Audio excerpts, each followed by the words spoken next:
তৌফিক দান করুন। রমাদানের দ্বিতীয় আমল হলো সবচেয়ে গুরুত্বপূর্ণ আমল, সেটা হলো সিয়াম সাধনা, রোজা রাখা।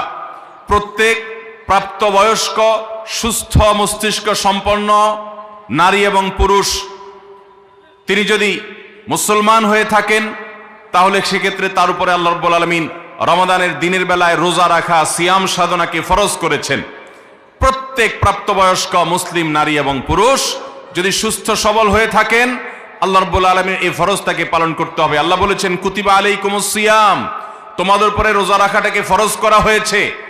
অতএব রমজানের দিনের বেলা রোজা রাখা হলো রমজানের সবচেয়ে বড় আমল, এটা হলো দ্বিতীয় আমল বলেছি। নাম্বার 3, রমাদান মাস উপলক্ষে রাতের বেলা তারাবির নামাজ আদায় করা, এটা রমাদানের তৃতীয় আমল। নবী করিম সাল্লাল্লাহু আলাইহি সাল্লাম বলেছেন মান কামা রমাদানা ঈমানান ওয়া ইহতিসাবা গুফিরা লাহু মা তাকাদ্দামা মিন যামবি, যে ব্যক্তি রমজান মাসে রাতে দাঁড়িয়ে ঈমানের সাথে ইখলাসের সাথে আল্লাহর কাছ থেকে সওয়াব পাওয়ার আশায় তারাবির নামাজ পড়বে তার পূর্বের সমস্ত গুনাহ খাতা মাফ করে দেওয়া হবে। মোহতারাম হাজিরিন, অতএব রমজানের এই তৃতীয় আমল তারাবির নামাজটাও আমাদেরকে সুন্দর করে ধীরস্থিরতার সাথে উত্তম রূপে আদায় করার চেষ্টা করতে হবে। এটা হলো রমজানের তৃতীয় আমল। মা বোনরা বাসা বাড়িতে নিজ জায়গায় এবং পুরুষরা মসজিদে জামাতের সাথে তারাবির নামাজ আদায় করার চেষ্টা করবেন। এই তারাবির সালাত এটা হলো রমজানের তৃতীয় আমল। নাম্বার 4, রমজানের চতুর্থ আমল হলো সাহারি করা।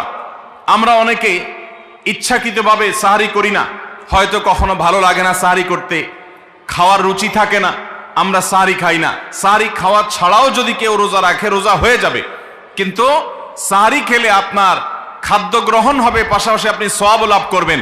প্রতিদিনই আপনি খাবার খান, এই সমস্ত খাবার খাওয়াটা জায়েজ, এটার কারণে আপনার কোনো সওয়াব হবে না যদি আপনি সাধারণ ভাবে আপনি খাবার খান।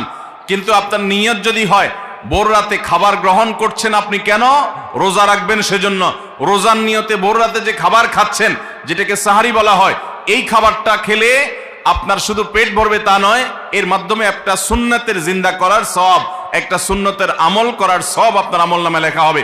নবী করিম সাল্লাল্লাহু আলাইহি সাল্লাম বলেছেন তাসাহহারু ফাইন্না ফিস সাহুরি বারাকাহ, তোমরা সাহারি খাও কারণ সাহারির খাবারের মধ্যে বরকত আছে। এই খাবারের মধ্যে বরকত আছে, এটার মধ্যে কল্যাণ আছে, এটা আমাদের আত্মিক বরকতের কারণ, এটা আমাদের শারীরিক বরকতের কারণ। এই জন্য রমাদান মাসে আমাদেরকে সাহারি খেতে হবে যথাসম্ভব। পেট ভরে খাওয়া কোনো জরুরি না, কিছু একটা মুখে দেন সাহারির নিয়তে, আপনি সওয়াব পেয়ে যাবেন। তাহলে 4 নম্বর আমল হলো সাহারি।